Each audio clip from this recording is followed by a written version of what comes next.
지난 한 주일을 뒤로하고 오늘 2월 마지막 주일이자 3.1절 99주년 기념 예배에 참여하신 여러분을 주님의 이름으로 환영합니다. 여러분 고생 많이 하셨습니다.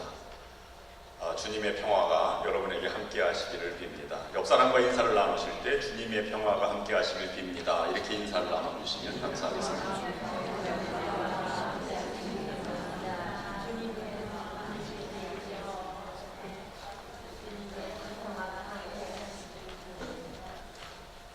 네, 사순절은 주님의 십자가의 고난을 묵상하는 교회의 절기입니다. 3.1절은 우리 민족의 고난과 계계를 다시 한번 되새기는 기념일입니다. 사순절 금식과 기도와 고난을 함께 묵상하며 참여하며 실천해보는 그러한 영성 수련의 기간입니다. 1년 중에서 가장 힘든 시기입니다. 우리 교회에서도 매일 아침 새벽 6시에 주일 오늘 아침까지 40일 동안 새벽 기도를 계속 진행하고 있습니다. 많은 은혜와 또 교우 한 사람 한 사람, 우리 속회를 위해서, 교회를 위해서, 나라 민족을 위해서 기도하고 있습니다. 호사다마라고 했습니다. 영성이 깊어질수록 마귀의 시험도 많은 법입니다. 여러분, 특별히 우리 이번 사순절기는 한번 예수님처럼 40일을 한번 살아보자, 그렇게 하면서 묵상해 나가고 있습니다. 여러분들도 40일 동안 고난을 묵상하시면서 예수님처럼 살아보시기를 바랍니다. 여러분의 마음이, 여러분의 생각이, 여러분의 행동이, 여러분의 말이, 여러분의 인격이, 여러분의 봉사와 헌신이 주님처럼 살아간다면 우리 교회는 예수님의 모습으로 가득 차게 될 것입니다. 주님의 십자가 고난은 결국 부활의 새 생명을 가져왔습니다. 3.1절 만세운동은 민족적으로 이루 말할 수 없는 많은 희생과 고초를 겪어왔지만 마침내 해방을 불러왔습니다. 고난을 묵상하고 고난 속에 살아가는 여러분들에게 희망이 있습니다. 이 사순절과 함께 우리의 가슴에도 고난을 뚫고 새 생명을 불러일으키는 주님의 꿈이 이루어지는, 그리고 그것이 완성되는 여러분들이 될 수 있기를 간절히 기도합니다. 오늘은 생명의 사람입니다. 생명의 사람을 다른 말로 바꾸어 말하면 살아있다고 표현해 볼 수 있겠습니다. 그런데 살아있다는 의미가 각자 사람의 상태에 따라서 전혀 다르게 적용을 합니다. 사고가 나서 피를 흘리고 있는 사람이 있다면 그 사람에게 가서 살았는지를 확인합니다. 눈동자를 보고 동공을 확인한 다음에 코에 손을 대어보고 난 후에 숨을 쉬면 이렇게 말합니다. 이 사람이 살아있습니다. 또 어디 이사를 갔든지 연락이 통 끊기다가 몇십 년 만에 누구에 의해서 그의 사람 소식을 듣게 되었습니다. 그럴 때 우리는 이렇게 말합니다. 그 사람 그 사람 죽었는 줄 알았더니 살아있다, 또 살아있네 라고 말합니다. 사람이 의미 있는 일을 하고 고난 속에서도 믿음을 지키고 의로운 일을 행할 때 우리는 이렇게 말합니다. 그 사람 생각이 살았고 의식이 살아있다, 믿음이 살아있다, 또는 민족의 조국애가 살아있다고 말합니다. 그러므로 숨을 쉰다고 살아있는 것이 아니며 음식을 먹고 운동을 한다고 살아있는 것이 아닙니다. 하나님을 믿고 나아가는, 그리고 하나님을 전적으로 신뢰하며 부끄럽지 않은 일을 해나가는 사람이 생명의 사람인 것입니다. 여러분들도 살아있는 사람이 되기를 바랍니다. 여러분의 믿음이, 여러분의 의식이, 여러분의 정의가, 여러분의 애국심이 살아 움직이는 여러분들이 될 수 있기를 바랍니다. 오늘 본문을 통해서 생명의 사람 세 가지를 묵상하면서 우리에게 주시는 말씀을 듣고자 합니다. 첫 번째, 살아있는 생명의 사람은 하나님이 하시는 일을 보는 사람입니다. 믿음이 있는 사람은 하나님의 하시는 일을 보며 살아갑니다. 오늘 본문 로마서 4장 17절 18절 말씀은 이렇게 기록하고 있습니다. 기록된 바 내가 너를 많은 민족의 조상으로 세웠다 하신 것 같으니 그가 믿은 바 하나님은 죽은 자를 살리시며 없는 것을 있는 것으로 부르시는 이시니라. 아브라함이 바랄 수 없는 중에 바라고 믿었으니 이는 내 후손이 이 같으리라. 또한 21절 22절 말씀도 기록하고 있습니다. 약속하신 그것을 또한 능히 이루실 줄을 확신하였으니 그러므로 그것이 그에게 의로 여겨졌느니라. 그러므로 하나님이 앞으로 하실 일을 염려하지 않습니다. 개인의 삶을 넘어서, 좁은 우리 교회의 삶을 넘어서, 세상에 갇혀 살아가는 삶을 넘어서 하나님의 세계를 바라보고 그 보여주시는 길을 걸어가는 것이 살아있는 사람입니다. 구약 성경에 보면 뼈가 어긋날 정도로 이루 말할 수 없는 고초를 겪은 야곱의 이야기가 기록되어 있습니다. 하나님은 그 고달픈 야곱에게 하이르셨습니다. 내 존재 의식을 바꾸어라.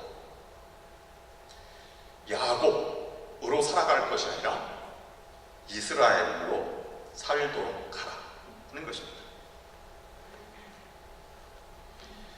모세는 애굽으로 향할 때 두려움 빼놓고는 아무것도 할 수 있는 일이 없었습니다. 그때 모세에게 하나님이 말씀하셨습니다. 두려워하지 말라. 애처로운 생명에게 이스라엘이 되라 하시는 일, 또는 아무것도 할 수 없을 때 두려워하지 말라고 하시는 일, 그것이 하나님이 그 일을 인도하시겠다는 그 믿음을 갖게 하려고 하시는 것입니다. 하나님이 모세에게 하신 말씀을 잘 귀담아 들어야 합니다. 싸움은 내가 할 것이다. 너는 두려워하지 말라. 야곱에게 똑같이 말씀합니다. 이스라엘, 내가 겨루어 주겠다. 이것은 뭔가 새로운 상황이 열리고 있다고 말씀하는 것입니다. 그래서 모세는 이렇게 말합니다. 주께서 오늘 너희를 어떻게 구원하시는지 지켜보기만 하여라. 하나님이 어떻게 구원하시는지를 보면서 산다는 일은 정말 멋있는 일입니다. 두 번째, 살아있는 사람은 상황과 환경을 따라가지 않고 상황과 환경을 뛰어넘어 이끌어가는 사람에게는 살아있다고 말합니다. 로마서 본문 4장 18절 19절 말씀은 이렇게 기록하고 있습니다. 아브라함이 바랄 수 없는 중에 바라고 믿었으니 이는 내 후손이 이와 같으리라 하신 말씀대로 많은 민족이 되게 하려 하심이라. 그가 100세나 되어 자기 몸이 죽은 것 같고 사라의 태가 죽은 것 같음을 알고도 믿음이 약하여지지 아니하고 100세가 되어서 겉으로 보기에는 상황은, 현실은 이 희망의 빛이 보이지 않는 현실이었다는 것입니다. 그럼에도 불구하고 아브라함의 믿음은 결코 약하여지지 않았습니다. 이것은 우리에게 무엇을 말하는 것입니까? 능동적으로 선택하며 살아가는 인생이 살아있는 사람이라는 뜻입니다. 살아있는 생명의 사람은 세상을 수동적으로 살아가지 않고 능동적으로 살아갑니다. 오늘 아브라함도 능동적인 사람이며 독립만세를 외쳤던 선열들도 살아있는 생명의 사람이었습니다. 보이지 않는 것에서 선택하며 능동적으로 살아가는 사람의 삶은 쉽지 않습니다. 스피노자는 살아가는 방식을 두 가지로 정의했습니다. 정신이 타당한 관념을 갖는 한 그것은 필연적으로 행동하고, 타당하지 않는 관념을 갖는 한 겪는다.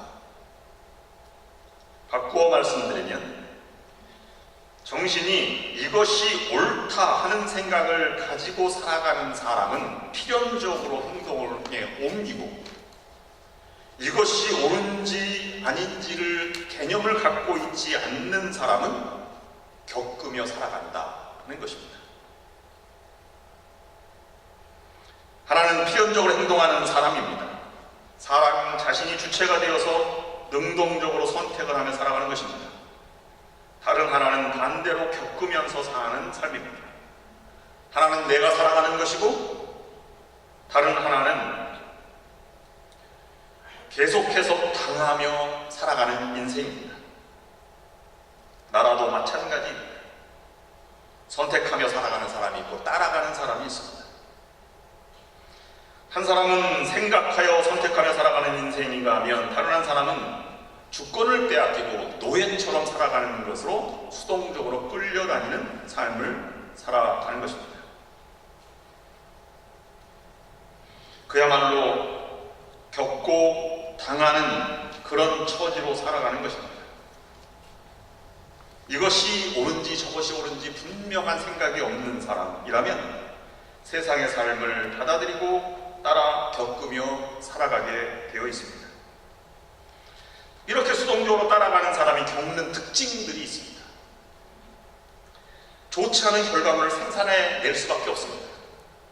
그것은 부도덕한 생활에 참여할 수 있다고 하는 것입니다. 해서는 안 될 일을 행하면서 따라가게 됩니다. 지각이 없는 어두운 마음이 사람을 자꾸 진흙탕 속으로 끌고 들어갑니다. 어느 때가 되면 그것이 대가를 치러야 되고 삶은 점점 비참한 데로 빠지게 되어 있습니다.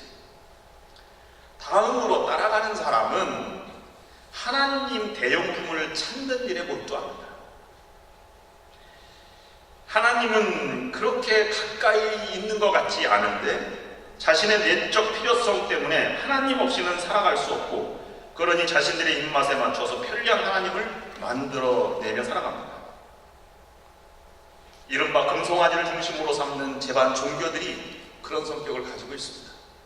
하나님을 찾는 듯한 어슴푸레한 정서를 가지고 인간의 본성은 하나도 포기하지 않은 채 안정감은 가질 수 있으며 뭔가가 별로 들지 않으면서 제법 효과를 낼 수 있는 종교를 찾아 떠나게 된다는 것입니다. 따라가는 사람은 세 번째, 중심이 없기 때문에 임시 처방, 미봉책에 의존하며 살아갑니다. 급할 때 하나님께 내어 맡기고 매달리고 나머지는 세상 사람처럼 살아가는 것입니다. 그러나 예수님이 가르치는 것은 그것이 아닙니다.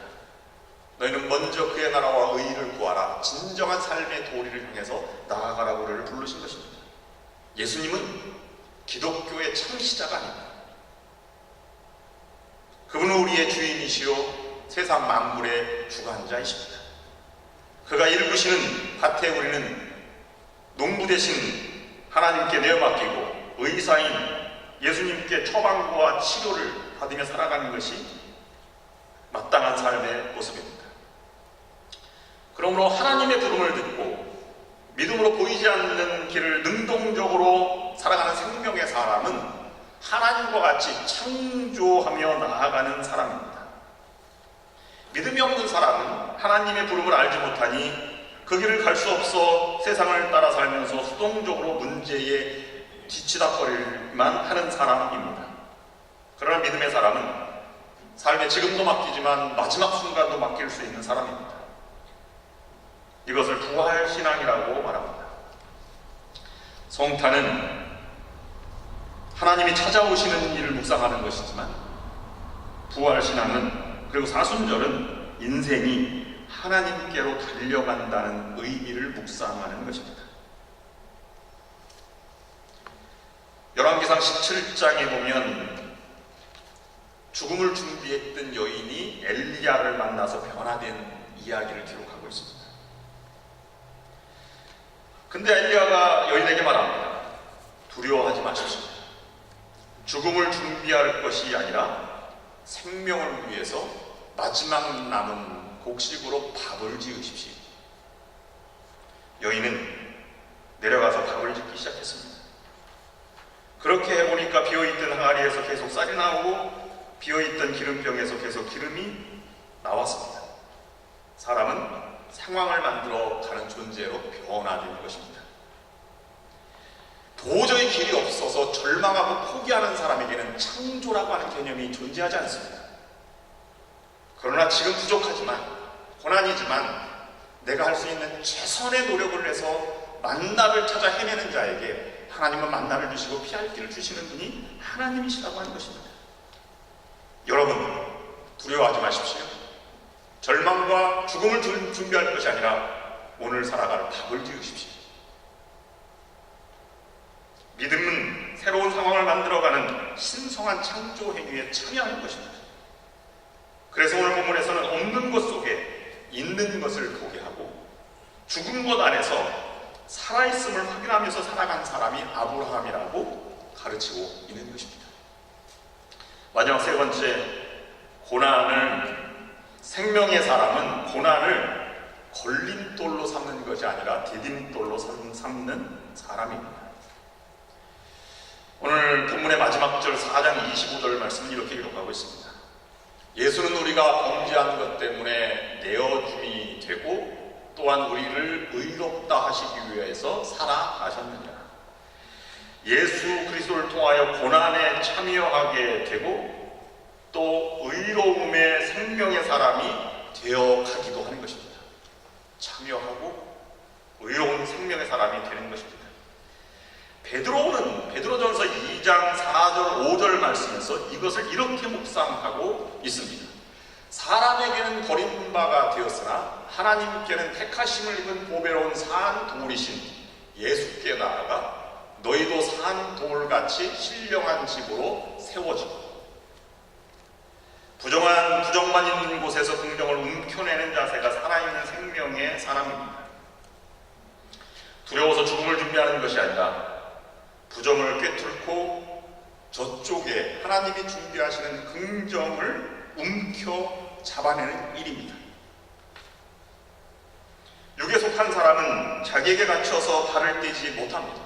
그러나 영에 속한 성령의 사람은 모든 현실의 부정을 넘어서 하나님의 가능성을 가슴에 품고 은혜로 주신 약속의 땅을 향해서 힘차게 걸어가는 사람입니다. 무심코 지나가는 길바닥의 돌들도 쓸모있는 돌들이 있고 반드시 치워버려야 할 돌들이 있습니다. 걸림돌과 디딤돌이지요. 같은 돌인데 무엇이 다릅니까? 같은 돌임에도 걸려서 넘어지면 걸림돌이고 또 넘어져 딛고 일어서면 디딤돌이 되는 것입니다. 걸림돌과 디딤돌의 차이는 그 모양과 크기 혹은 위치에 있는 것이 아니라 그것을 대하는 사람에게 달려있는 것입니다. 오히려 큰 돌일수록 디딤돌의 역할이 더 크게 사용되기도 하는 것입니다. 인간의 세상살이도 민족의 삶도 어떤 사람은 자신이 처해 있는 힘든 환경과 문제들 때문에 망연자실하게 살아가는 사람이 있는 반면에 어려운 환경과 문제 때문에 더 하나님의 약속의 땅을 바라보고 희망을 바라보고 분발하며 노력하여 큰 하나님의 역사를 이루는 사람도 있는 것입니다.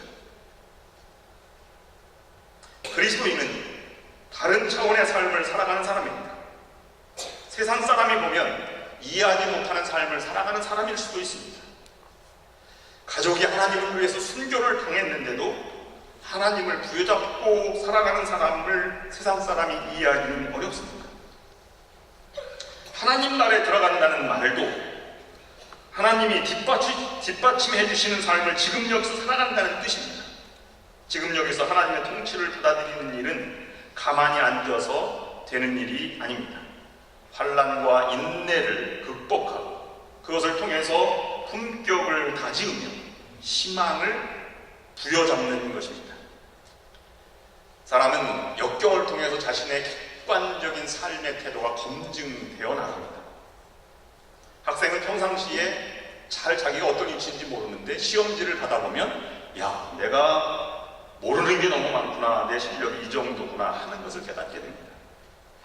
나이가 드신 분들은 건강하다고 생각을 많이 하는데 언제 내가 이렇게 됐나라고 하는 것은 신교실에서 본당 올라오면 계단 올라올 때 얼마나 힘든지 내가 이렇게 되었나 하는 생각을 갖게 됩니다. 사람이 자신을 알게 하는 방법으로 신통한 것이 역경밖에 없습니다. 야고보서 기자도 이런 이치를 이렇게 증언합니다. 시험을 견디어내는 사람은 복이 있다. 그의 참됨이 입증되어서 생명의 면류관을 얻을 것이다. 오늘 3.1절 기념주의를 맞이해서 광주 학생 사건이 일어나기 한 해 전인 1928년 지금의 서울농대 전신인 수원 고등농림학교에서 11명의 학생이 비밀결사와 독립운동을 했다는 이유로 잡혀갔던 사건이 있었습니다. 일명 개척사건이라고 보는 수원 고농 사건입니다. 신문지상에서 대서특필한 항일운동 사건이었습니다. 동아일보에 그 당시 나왔던 신문기사 내용입니다. 이 사건은 당시 독립운동가이자 80년의 독립유공자 훈장을 수여한 김찬도 오웅입니다. 여러분, 이분을 오랜만에 뵈시죠? 당시 3학년이었던 김찬도 오웅과 권영선, 김봉일 등이 농민을 계몽하고 농촌을 근대화하기 위한 비밀결사를 조직한 것입니다. 실제로 이들은 서둔면과 고색면에 약을 설치하고 학생들에게 가르쳤습니다. 서둔면과 고색동은 서울 농대 근처에 있는 곳이라 딸기밭이 많아서 제가 수원 종로감리교회 다닐 때 주로 성가대원과 함께 딸기밭 농장을 갔던 그곳입니다. 그래서 익숙합니다. 청년에게 한글과 역사를 가르치며 독립사상을 암암리에 불어넣었습니다. 그 사건 당시 일본 경찰에 발각되어서 11명은 모두가 퇴학 처분을 당하게 되었고 옥고를 치르게 되었습니다. 이 재판받을 때 변호사가 변호를 통해서 독립사상을 고쳐야 한다고 해서 6개월 정직을 받기도 하였습니다. 주모자 김찬도 옹은 모진 고문을 18개월 동안 당했고 3년을 복역한 다음에 풀려나오게 되었습니다. 다른 사람은 다 복학이 되었지만 김찬도 옹은 주모자라고 해서 8.15 해방될 때까지 복학을 허용하지 않았습니다. 그리고 나서 해방된 이후에 서울 농대에서 졸업장을 수여하기도 하였습니다. 국가보훈처 발행 독립운동사에 따르면 김찬동은 황해도 황주 출신입니다. 그런데 독립사상은 서울 경신중학교 다닐 때 이미 싹텄다고 기록하고 있습니다. 당시 육당 최남 선생의 역사를 춘원 이강수 선생이 영어를 가르쳤습니다. 자연스럽게 독립사상이 몸에 배게 된 것입니다. 근데 그것뿐만이 아닙니다. 그게 결정적인 계기가 있었는데 1927년 9월에 1년 전이죠. 북도 이북 지역을 여행하는 수학여행을 가게 되었는데요. 강원도 지역에서 일본 사람이 운영하는 대규모 농장을 견학을 하게 되는데 그들은 그 농장이 식민성 농장에 분개하였습니다. 노예처럼 일하는 민족 사람들을 바라보면서 마음이 너무 아팠습니다. 그래서 우리가 민족농장을 한번 건설해보자 하는 꿈을 갖게 되었습니다. 그래서 그들은 조선농우연맹에 가입하고 그 다음에 그것을 구체적으로 협의해서 결사대회를 조직하게 된 것입니다.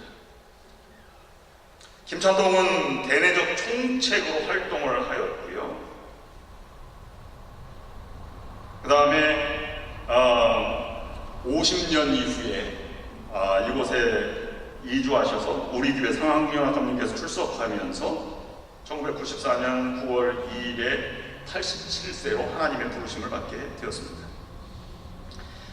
그의 정신, 아무랬던 현실 속에서 하나님의 꿈을 잡고 나아간 진정한 살아있는 사람이라고 볼 수 있습니다. 그의 정신을 이어받은 사람이 있습니다. 그동안 서정주, 고은 등의 시인이 노벨 문학상 후보자들로 명단이 올랐던 적이 기사에 많이 보았는데요. 한국계 사람으로 가장 노벨 문학상에 근접한 사람이 있었는데 김찬동의 장남인 소설 순교자를 쓴 큰아들 김은국이라는 사람입니다. 순교자 책의 표지이고요. 그 다음에 1970년대 우리 김은국 저자입니다. 슬하에 이남인녀를 두셨는데 우리 교회에 아버지의 애국심과 믿음을 따라 신앙생활하시는 이분이 계십니다. 여러분 잘 아시는 김은영 권사님과 김진숙 자부 되십니다. 잠깐 일어서시면 인사를 한번 하시죠. 감사합니다. 아버님의 살아있는 신앙과 민족의 예수 사랑이 나라 사랑임을 깨닫고 그것을 후세에 전해주시는 귀한 권사님이 되시기를 바랍니다. 정부에서는 고 김찬동의 공헌을 기리기 위해서 80년 대통령 표창, 90년 건국 훈장 애국장을 수여하였습니다. 볼 수 없지만 분명히 있는 세계를 향해서 걸어가는 것이 믿음이고 살아있는 사람입니다. 희망의 근거가 있다면 무슨 그것이 희망이라고 말할 수 있겠습니까? 희망이 가질 수 없는 때에 비로소 진정한 희망의 믿음이 필요한 것입니다. 희망이 사라진 때에도 바라고 있는 것, 죽었다고 생각했을 때도 죽지 않음을 믿는 아브라함의 신앙으로 여러분들을 새로운 시대, 창조의 역사를 만들어 가시는 여러분과 우리 교회가 될 수 있기를 주님의 이름으로 축원합니다.